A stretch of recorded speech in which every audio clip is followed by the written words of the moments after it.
Мен саған көмектесемін. Ишая пайғамбар жазбасы 41-ші тарау 10-шы аят. Кешегі уәде бізге қажеттісті орындау үшін күш беруге кепілдік берсе, ал бүгінгі уәде өзімізден әрекет етуге шамамыз болмаған жағдайда берілетін жәрдеммен қамтамасыз етеді. Сондықтан да иеміз «Мен саған көмектесемін» дейді.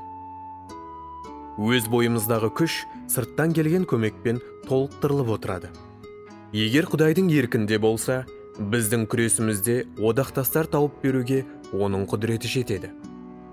Егер ол бізді адамның қолғабысынан айырса, бұл оның біздің жағымызда болғысы келетінін білдіреді. Ал бұл сіз үшін әлде қайда жақсы. Біздің даңққа бөлінген одақтасымыз мыңдаған ажалды көмекшілерден әлде қайда артық.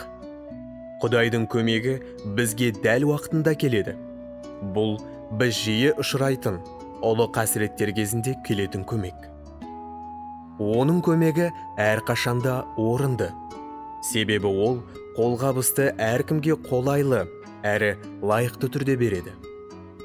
Оның көмегі әрқашанда іске жарамды. Ал адамның көмегі әрқашанда әбігершілік. Құдайдың көмегі адамның көмегіне қарағанда әлде қайда мағыналы.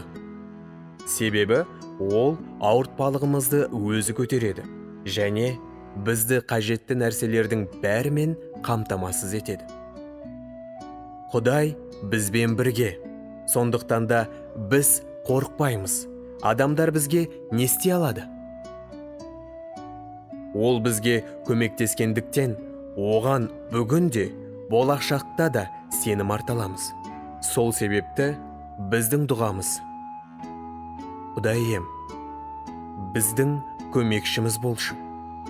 Ал рухани тәжірибеміз әлсіреген бізді киел рухта қолдайды. Үмітіміз: тауға көзді қадаймын, қайдан жәрдем келер деп. Ал жырымыз: Тәңірім, сен мені құтқардың деген сөздер болмақ.